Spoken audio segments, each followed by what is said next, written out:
Hi students, मैं अमित कुमार जायसवाल आज आप लोगों के सामने पुनः यूनिट नंबर 5 लेकर आया हूँ। और इसमें आज हम पढ़ेंगे वांडर वाल इक्वेशन। इससे पहले हमने आदर्श गैस समीकरण पढ़ी थी और बायल नियम और चार्ल्स नियम पढ़े थे। इसी के साथ साथ हम आज और यहाँ पे कुछ विशेष चीज़ों के बारे में बात करेंगे, तो उनको ध्यान दीजिएगा और क्या है उनके बारे में समझिएगा। तो वांडर वाल इक्वेशन है क्या? पॉइंट अगर आए तो वांडर वाल इक्वेशन जो है वो वास्तविक गैसों के लिए दी जाती है, क्योंकि आदर्श गैस मैंने बताया था कि कुछ जो P बराबर nRT दी गई थी आपको, P बराबर nRT, ये था आदर्श गैस समीकरण। और ये बताया गया था कि वास्तविक गैसें इसको फॉलो नहीं करती हैं और जो गैसें इसे फॉलो करेंगी वो काल्पनिक गैसें ही होती हैं। जो गैसें इसे P बराबर nRT फॉलो करेंगी वो काल्पनिक गैसें ही होती हैं, ऐसी कोई गैसें हैं ही नहीं। जबकि मैंने ये बताया था P बराबर nRT आदर्श गैस समीकरण कहलाती है और आदर्श गैस समीकरण का जो पालन करेगी वो आदर्श गैस होगी, और ऐसी कोई गैस ही नहीं पाई जाती थी तो हम उसे वास्तविक गैस कहते थे। यानी जो इसका पालन ना करे वो वास्तविक गैसें हैं, अर्थात हमारे आसपास जो पाई जाती हैं वो इस इक्वेशन का पालन नहीं करती हैं, तो उन्हें हम वास्तविक गैसें कहते हैं। क्योंकि अब ये उसको फॉलो नहीं करती, तो इसी को संशोधित करके वांडर वाल ने अपनी समीकरण दी और उसको बताया कि ये जो समीकरण है ये वास्तविक गैसों के लिए, ये थी काल्पनिक गैसों के लिए, ये किसके लिए, ये है काल्पनिक गैसों के लिए।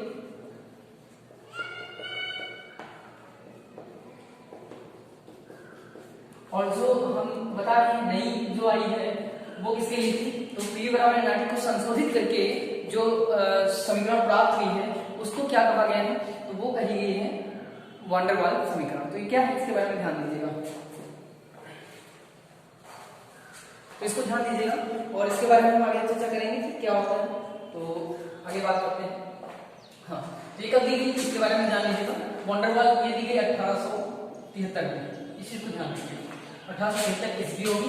और अगर हम बात करें ये क्या थी, तो ये आदर्श गैस समीकरण को, आदर्श गैस समीकरण को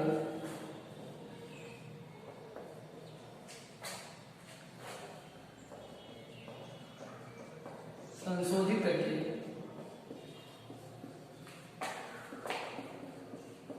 वांडर वाल ने 1873 में करके 1873 में एक नई समीकरण दी जो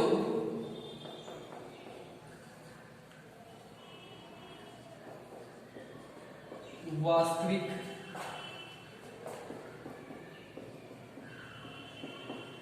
गैसों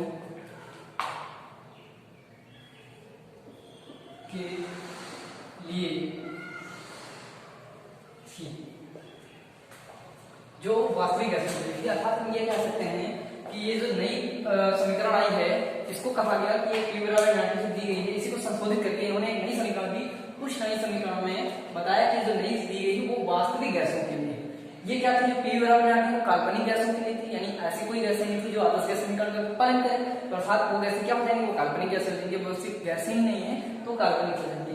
वास्तविक गैस जो नई समीकरण आई उसका पालन करेगी। तो नई समीकरण क्या थी उसको देखिएगा, P और B दिया गया था साथ में, इस चीज को ध्यान दीजिएगा, और बराबर था N R और T। अब इस चीज को तो आप जानते हैं, लेकिन ये तो कुछ एक्स्ट्रा चीजें आ गई, उनके बारे में क्या था तो उसको ध्यान दीजिएगा। अगर हम plus A into N square N upon B square, तो चीज ध्यान रखिएगा। A क्या है, A यहाँ पे, और B, ये जो A और B हैं ये वांडर वाल स्थिरांक कहलाते हैं। ध्यान दीजिएगा, जहां A तथा B, इसी को ध्यान रखिएगा, P plus A into N upon B का whole square bracket B minus N B। N क्या है, मोलों की संख्या आपको पता है, और B क्या हो जाएगी, A और B यहाँ पे ये वांडर वाल स्थिरांक होता है।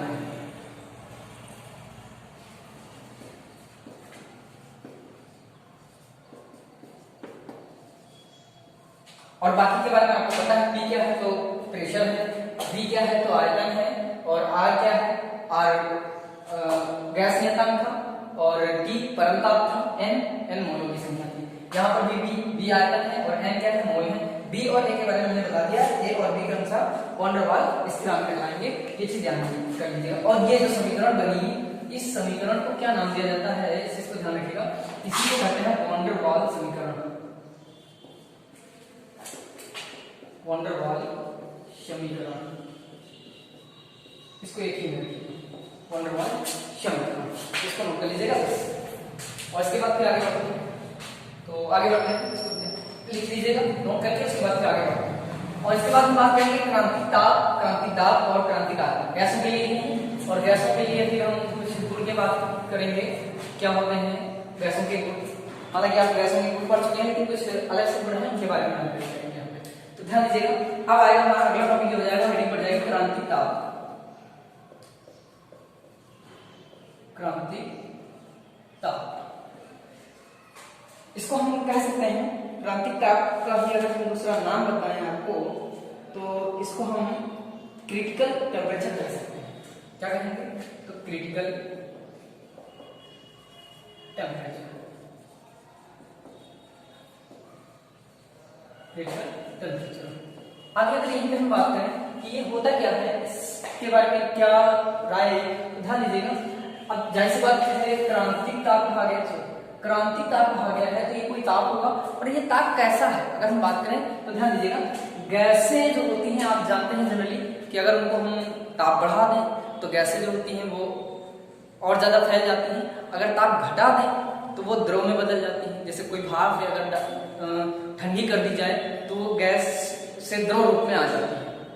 ठीक वैसे ही अगर किसी गैस को ले रहे हैं और उस पर अगर हम दाब बढ़ा दें, दाब बढ़ाएंगे तभी द्रव में जाएगी। कुछ इस बात को समझिएगा कि ताप अगर घटा दें तो गैस जो होगी वो द्रव में बदल जाएगी, और उसी के अपोजिट अगर हम दाब बढ़ा दें तो जो गैस होगी वो बदल जाएगी द्रव में। जैसे आप देखते हैं लिक्विड एलपीजी का जो सिलेंडर आता है एलपीजी, ये रियली जब देखा जाए ये जो सिलेंडर के अंदर होता है वो लिक्विफाइड होता है। क्यों लिक्विफाइड होता है, क्योंकि इसको इतना ज्यादा प्रेशर दे दिया जाता है कि ये द्रव में बदल जाता है। तो इसी से पता चला है कि यहाँ पे प्रेशर कम किया गया है, प्रेशर बढ़ाया गया है, और आयतन तो कम हो ही गया, प्रेशर बढ़ गया तो आयतन कम हो जाएगा, और ये बदल गई इसमें द्रव में। तो जाहिर सी बात जब कणों के गैसों के कण जो होंगे पास पास आ जाएंगे तो गैस से पहले द्रव में जाएगी, और ज्यादा अगर प्रेशर दिया जाएगा तो ठोस भी हो सकती है। इस चीज को ध्यान रखिए। कहने का मतलब क्या है, हम अगर आपसे बात करें, हमने एक चीज बताई थी आपको कि गैस जो है अगर इस पर अगर हम दाब बढ़ा दें, दाब हम अगर बढ़ा दें तो ये क्या हो जाएगी, ये द्रव में बदल जाएगी।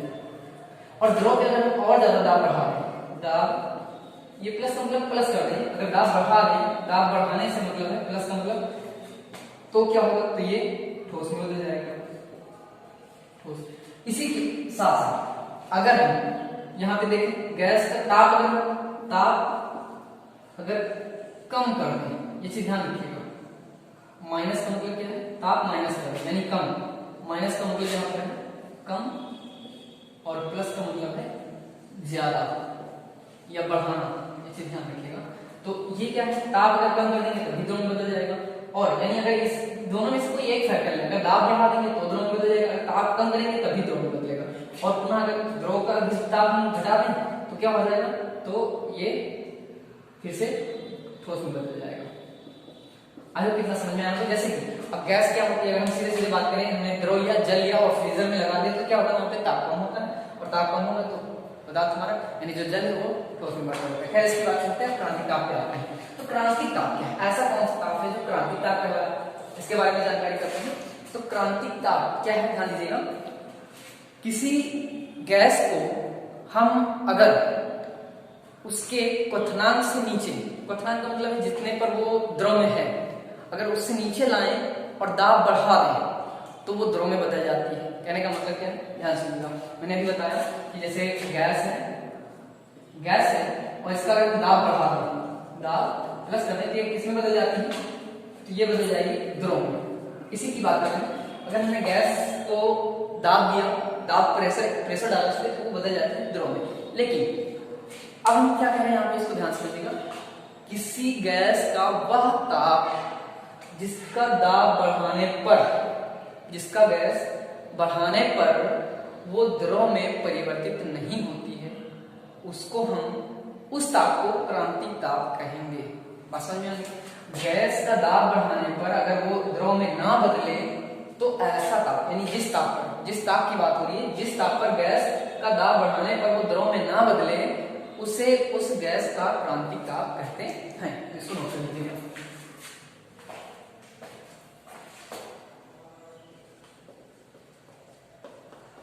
किसी गैस का वह ताप जिस पर गैस का दाब बढ़ाकर भी उसे द्रव में न बदला जा सके, ऐसा ताप गैस का क्रांतिक ताप कहलाता है।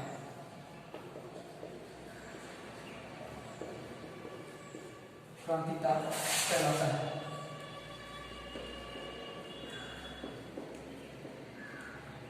क्रांतिक ताप कहलाता है। इसको नोट कर लीजिए, फिर आगे बताते हैं। तो क्रांतिक ताप क्या होता है इसके बारे में ध्यान दीजिएगा आपको, और आगे फिर बताते हैं इसके बारे में। क्रांतिक ताप के बारे में कुछ और नोट्स हैं, इसको ध्यान रखिएगा आप। तो आगे बढ़ते हैं, ध्यान दीजिए। अगर हम बात करें यहाँ पे N2 H2 CO2, कुछ छोटे तो बताइए, O2, अगर इनका हम क्रांतिक ताप की बात करें तो इनका जो क्रांतिक ताप होता है वो एक प्रकार से हम कह सकते हैं कि नियत है, और वो होता है कितना है तो -130 डिग्री सेल्सियस होता है। और यहाँ पे एक और हम लेते हैं हीलियम लेते हैं, हीलियम, तो का क्रांतिक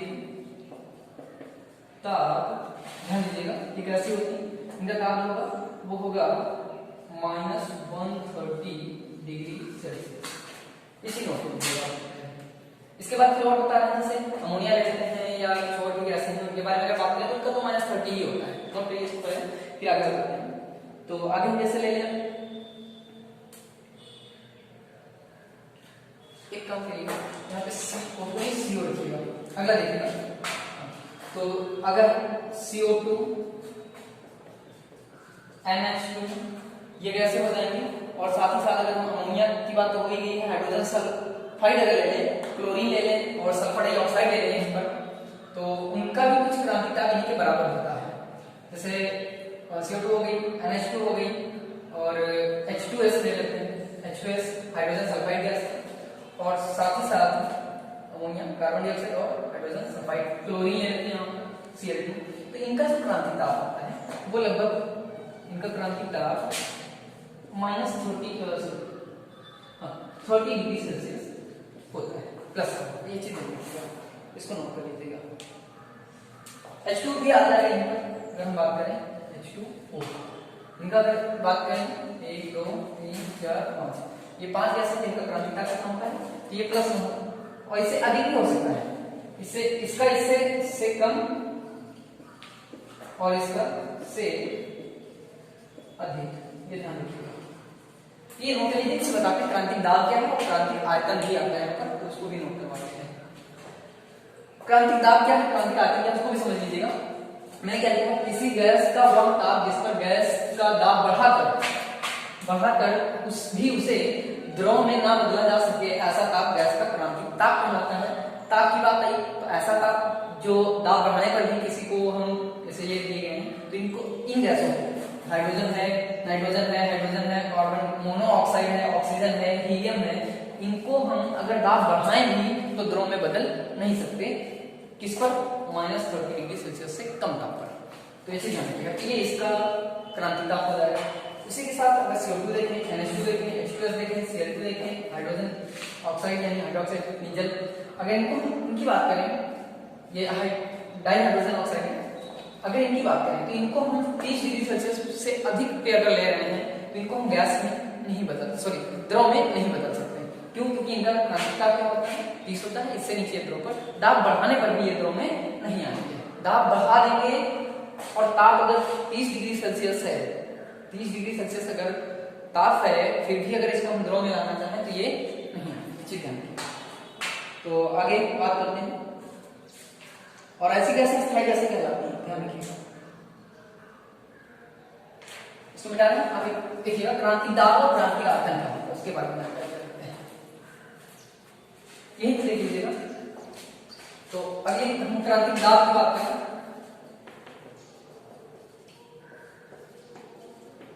क्रांति दाब, ध्यान दीजिएगा, यहाँ क्रांति दाब या क्रिटिकल प्रेशर कह सकते हैं, इंग्लिश वही होगी, प्रेशर हो जाएगा दाब देंगे। तो क्या होता है, क्रांति दाब ऐसे ही ताप, क्रांतिक ताप पर 1 मोल, 1 मोल आप लोग जान सकते हैं, मोल ऐसे लिखते हैं, 1 मोल गैस, क्रांतिक ताप पर 1 मोल गैस का कुल दाब उसका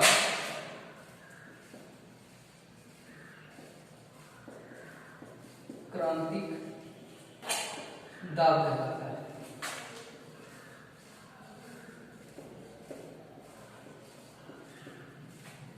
तीसरी बात करेंगे क्रांतिक आयतन।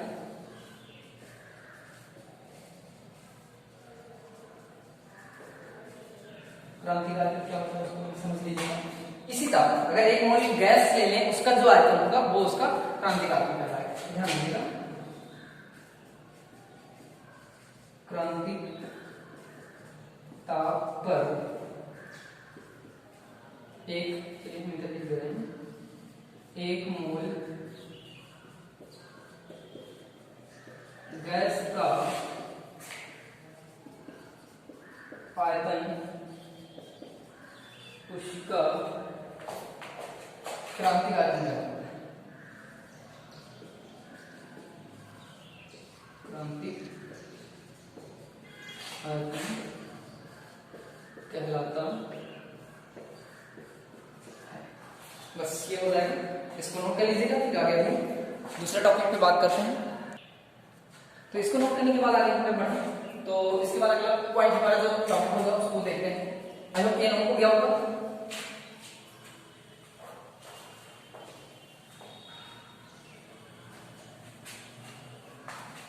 अगला जो हमारा टॉपिक हो जाएगा गैस अणुओं की चाल हो जाएगी। तो गैसीय अणुओं की चाल क्या होती है उसके बारे में हम देखेंगे। अगला टॉपिक हमारा है गैस अणुओं की चाल, speed of gaseous molecules, speed of, note कर लीजिए, स्पीड ऑफ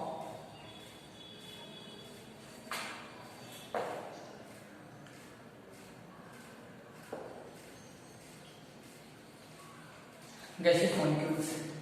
क्या होती है स्पीड, इसके बारे में जानेंगे। तो ध्यान दीजिएगा, गैस में कण होते हैं, प्रत्येक कण की अपनी स्पीड होती है। तो जो कण होते हैं उनके किसी एक गैस का अगर सैंपल ले लेते हैं, किसी एक प्रतिदर्श को ले लेते हैं, गैस का सैंपल या प्रतिदर्श बात देखिए, किसी एक गैस के सैंपल को ले लें, उसमें जो कण होंगे उनकी कोई गति होगी, उन सभी का औसत अगर हम निकाल लें तो जो आएगा उसको हम एक प्रकार से उसका औसत चाल कह सकते हैं। तो यानी कह सकते हैं कि अणुओं की चाल कितने प्रकार की हो सकती है। तो औसत चाल होती है, वर्गमूल, माध्य चाल होती है, वर्गमूल चाल होती है। तो देखिएगा क्या होता है उसके बारे में जानकारी करते हैं। तो अगर यहाँ पर हम बात करें कि क्या होती है तो इसको ध्यान दीजिएगा। पहले हो जाएगी इसमें 3 होती हैं, ध्यान दीजिएगा कौन कौन सी होती हैं, अगर हम चाहें यहाँ पे बता देते हैं। एक हो जाएगी औसत चाल, औसत चाल,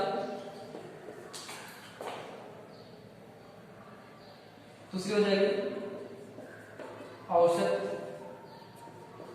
वर्ग माध्य चाल या माध्य वर्ग कह सकते हैं इसको, चलिए औसत वर्ग चाल। और तीसरी हो जाएगी औसत वर्ग माध्य चाल, औसत वर्ग मूल माध्य चाल। ये होती है 3 प्रकार की चाल होती है। इनके बारे में अगर हम बात करें तो ये माध्य औसत चाल क्या होती है और वर्गमूल माध्य चाल क्या होती है इनके बारे में जानेंगे। वर्गमूल माध्य चाल है और साथ ही साथ एक आती है वर्ग माध्य चाल। तो चीज ध्यान रखिएगा, यहाँ पे माध्य लगा लीजिएगा।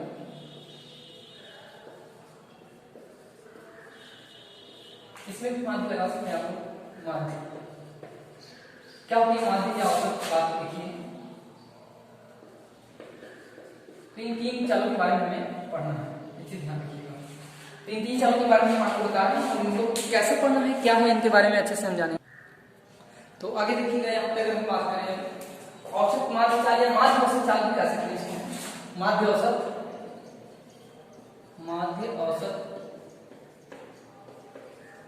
चाल, इसको हम क्या कहते हैं, मैंने इसको मीन एवरेज स्पीड या मीन स्पीड भी कह सकते हैं of molecule.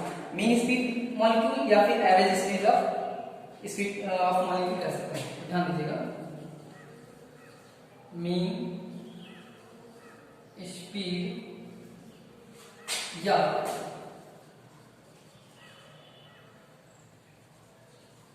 Average speed of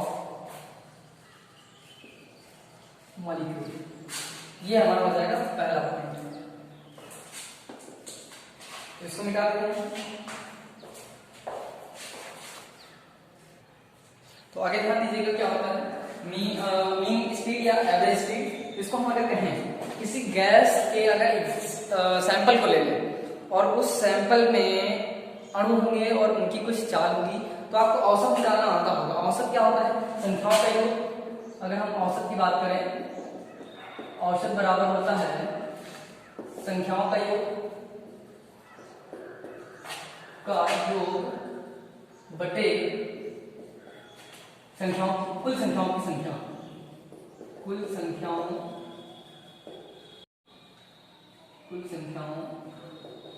की संख्या। तो ये तो आपको पता ही होगा कैसे निकाला जाता है। कुल संख्याओं का जितनी संख्याएं उनका योग कर लेंगे प्लस जितनी संख्याएं 2 है 4 है 6 जितनी भी संख्या उनकी संख्या लगेगी। तो ऐसे ही यहाँ पर भी निकालना है। अगर हम कहें यहाँ पर किसी, पहले इसको लिख लीजिएगा, किसी गैस प्रतिदर्श गैस, प्रतिदर्श का मतलब होता है सैंपल, किसी प्रतिदर्श या सैंपल कह सकते हैं। सैंपल को आप जान गए होंगे क्या कहते हैं, प्रतिदर्श। किसी प्रतिदर्श गैस के अणुओं की चाल का औसत उनका औसत माध्य चाल या उनकी कह सकते हैं, उनकी औसत माध्य चाल कहते हैं। जैसे हम बात करें, अगर अणुओं की संख्या अगर हम लें और इसको हम किसे लिखते हैं, इसे जो ये दिया गया है औसत माध्य चाल या माध्य औसत चाल, इसको बी बार से रिप्रेजेंट करते हैं। बी बार बी के ऊपर बार, इसे वी बार से प्रदर्शित करते हैं।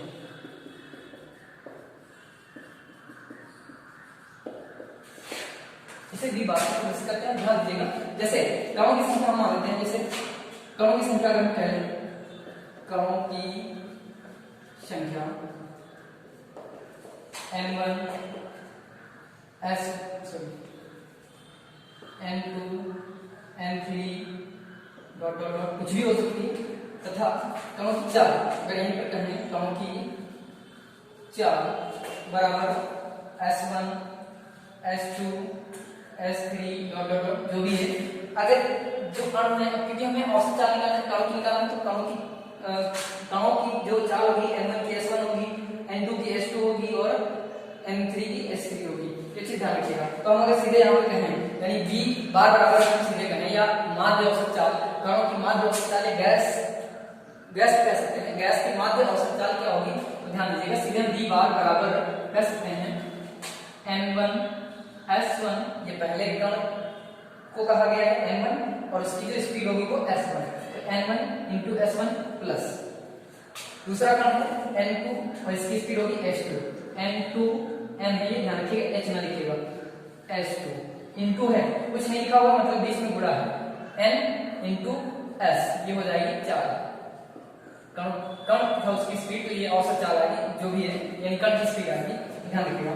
अब तीसरी अगर बात करें तो कण की चाल यहीं से आएगी, जो भी कण है उसका उसके जितने कण है उसको उसकी चाल से गुणा, तीसरा हो जाएगा plus n3 into s3 dot dot dot dot जितने भी हैं बटे पूरे का बटे। अब हम क्या करेंगे, कणों की संख्याओं का योग कीजिए, जैसे हमारे कितने हैं, हम n कण है, n1 कण है, n2 कण है और n3 कण है, तो डॉट डॉट डॉट जितने भी कण हैं उनको रख लेंगे, ये हमारा हो जाएगा वर्गमूल औसत माध्य चाल हो जाएगी। तो ये औसत माध्य चाल इस तरह से हमें मिला है कि ये n जो है ये हमें बता दिया कणों की संख्या है और s क्या है तो कणों की चाल हो जाएगी। अब ये जो हमारा सूत्र आता है ये क्या कहलाता है, ये कहलाता है औसत माध्य चाल का सूत्र, इसको नोट कर लीजिएगा। बस इतना ही आपको इसमें पढ़ना है। और दूसरा इसके बाद दूसरे की बात करें तो बता रहे क्या होता है, उसमें क्या होगा, उसमें इन्हीं का इसी स्पीड का वर्ग कर देंगे बस। दूसरा जो आएगा उसमें औसत माध्य वर्ग या औसत वर्ग माध्य चाल कहेंगे उसको, माध्य वर्ग औसत चाल कह सकते हैं या औसत वर्ग माध्य चाल कह सकते हैं, ध्यान दीजिएगा। अगले में क्या होगा उसको भी ध्यान दीजिएगा, इसको मिटा दें।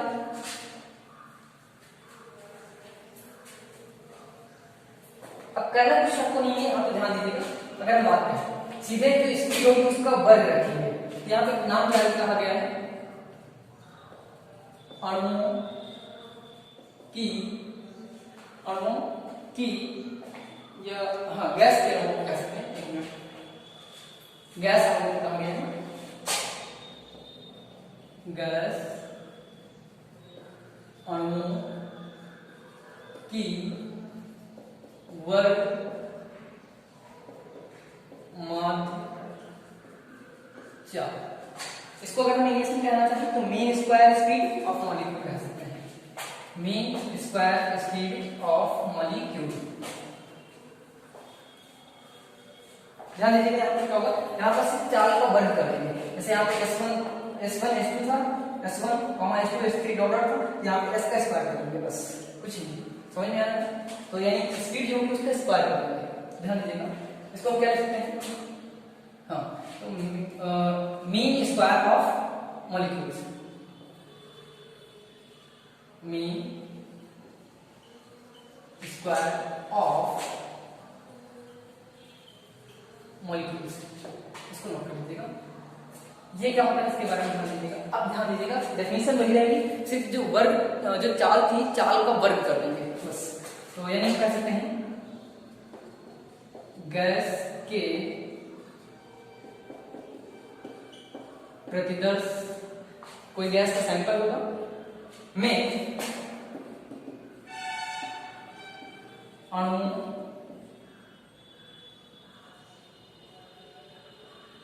की चाल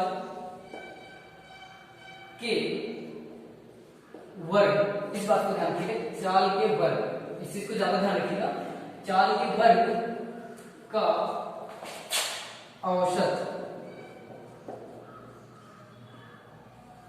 उसका या गैस का उसका यानी गैस का उसका क्या कहलाएगा, वर्ग माध्य चाल, या उसकी कह सकते हैं चाल तो उसकी वर्ग माध्य चाल कहलाती है। ये चीज आपको समझ में आना होगा। सिर्फ इसमें क्या करना है आपको, बात मैंने वही कर दी थी, अब यहाँ पे क्या करना है, अब हमें तो इसको रिप्रेजेंट कैसे करते हैं इसको भी ध्यान दीजिएगा। तो आगे अगर हम बात करें, ये समझ में आ गया होगा, गैस के प्रदेश में अणुओं की चाल का जो वर्ग होगा उसको हम क्या कहेंगे, तो उसको वर्ग माध्य चाल कहेंगे। और इसे हम सिंपल उसे हम किससे रिप्रेजेंट करेंगे, बी बार से रिप्रेजेंट कर रहे थे, तो इसको हम किससे रिप्रेजेंट करेंगे, इसको B bar B square bar या बी बार स्क्वायर से रिप्रेजेंट करेंगे। तो यहाँ पे लिख लीजिएगा इसे वी बार स्क्वायर से प्रदर्शित करते हैं, निश्चित ध्यान रखिए। आगे बात करेंगे तो क्या लिख सकते हैं, यहाँ पे लिखना है v bar square is equal to n1s1 का square plus n1s1, sorry n1 नहीं होगा इस बार n2 होगा ना, दूसरा काम हो जाएगा, उसकी स्पीड भी दूसरी हो जाएगी, तो इसका स्क्वायर प्लस n3s3 का square dot dot dot dot और भी काम होगी, उनकी स्पीड भी होगी, बटे नीचे क्या हो जाएगा n1 पहला कण प्लस n2 यानी दूसरा कण प्लस तीसरा कण होगा n3 डॉट डॉट डॉट जितने भी कण होंगे। इसको हम क्या कहेंगे, इसको हम कहेंगे वर्गमाध्य चाप, ये नोट कर लीजिएगा। उसके बाद तीसरा आता है वर्गमूल माध्य चाप हो जाएगा बस, यानी इसी का जो वर्ग दिया गया इसका वर्गमूल निकालना है, जो वर्ग होगा उस वर्ग का वर्गमूल निकालना है, तो इसको नोट कर लीजिएगा फिर बताते हैं। टोटल का जो वर्ग करने के बाद जो आएगा उसके बाद उसका मूल निकालेंगे, वर्गमूल निकालेंगे, बस इसी को हम क्या करेंगे तो ध्यान रखिएगा, वर्गमूल माध्य चाप हो जाएगा। तो अगला इसको मिटा रहे हैं,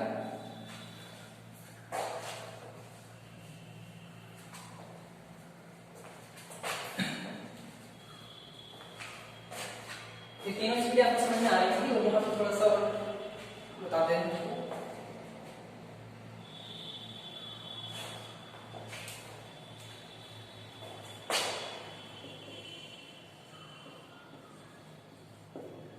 यहाँ पे क्या हो जाएगा मीन स्क्वायर रूट हो जाएगा, मीन स्क्वायर रूट या रूट कह सकते हैं सीधे, root mean square of multiple. Root means होता है वर्ग और मीन मीन्स होता है मान और स्क्वायर मीन्स वर्ग। तो मूल हमें निकालना वर्गमूल, वर्गमूल मतलब रूट और स्क्वायर समझ रहे हैं आप, तो ये हो जाएगा रूट मीन स्क्वायर स्पीड, यहाँ पे स्पीड छूट गया था, लिख लीजिएगा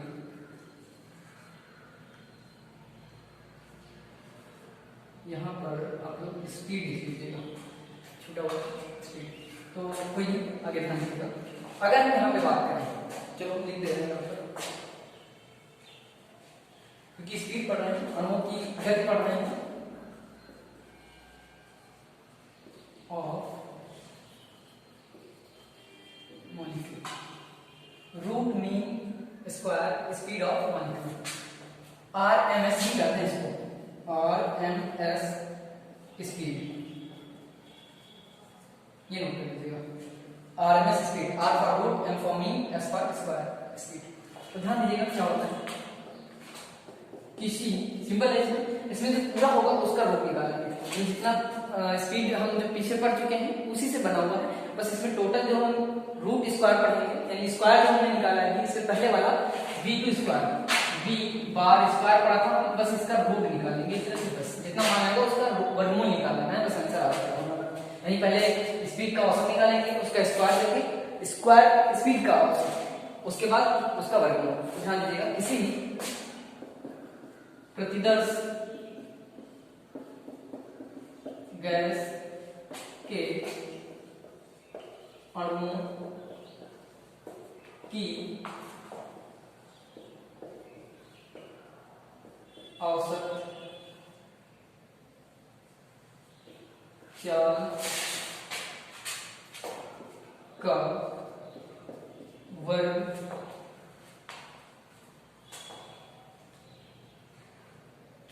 लीजिए, यहाँ पर अणुओं की औसत चाल का वर्ग या के वर्ग का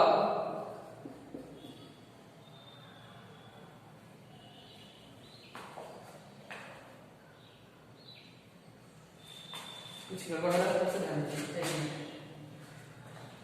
अणुओं की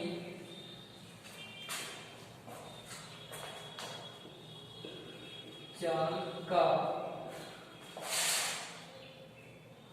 औसत वर्ग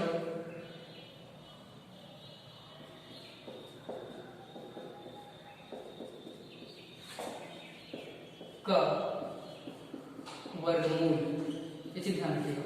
यानी वहां पे जो मैं लिखा है किसी प्रतिदर्श गैस के अणुओं की चाल का औसत वर्ग का वर्गमूल, ध्यान दीजिएगा, उस गैस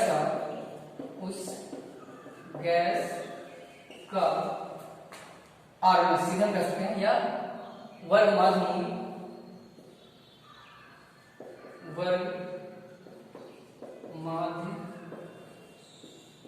मूल उसकी कह सकते हो आप, उस गैस की वर्गमूल माध्य चाल कहलाती है। ध्यान समझिएगा, इसको समझिएगा ध्यान से। वैसे किससे रिप्रेजेंट करते हैं, इसको रूट बी बार स्क्वायर से रिप्रेजेंट करते हैं।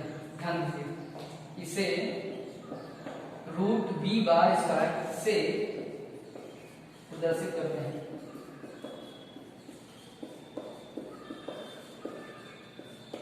ये चीज ध्यान दीजिएगा। तो अगर हम सीधे बात करें, ध्यान दीजिएगा, पहले हमने क्या पढ़ा, बी बार, पहले बी बार पढ़ा, फिर उसके बाद बी बार स्क्वायर पढ़ा, इसमें था क्या, ध्यान दीजिएगा, अभी आपको समझ में आ जाएगा।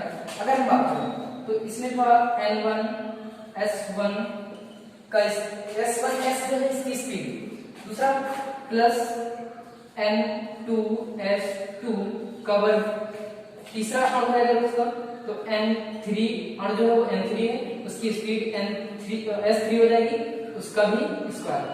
ये आपको समझ में आ रहा होगा, यानी पहला कण n1 है उसकी स्पीड s1 है उसका स्क्वायर, प्लस दूसरा कण n2 है उसकी स्पीड s2 का स्क्वायर, प्लस n3 का तीसरा कण उसकी स्पीड s3 है, स्पीड s पर स्पीड और उसका वर्ग बटे में क्या क्या n1 प्लस n2 जो कण है उनकी संख्या रखना है, कुल संख्याओं का योग रखना है, ध्यान रखिए, ऊपर संख्याओं का योग और नीचे कुल संख्या है, n1 n2 plus n3 dot dot dot, यहाँ भी डॉट डॉट डॉट जितनी भी होंगी।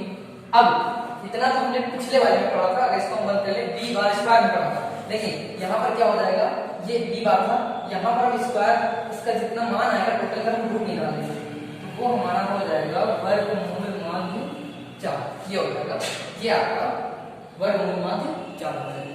आज आपको इतना समझ में आया होगा। और यहाँ पर मैंने बताया n1 n हमारे n दिए गए n1 n2 n3 ये कण गैसों के, और जो s1 s2 s3 है ये गैसों की स्पीड, कणों की स्पीड है, तो इसका औसत स्पेस निकाला जाता है, इसको आप लोग नोट कर लीजिएगा। तब तक के लिए गुड बाय।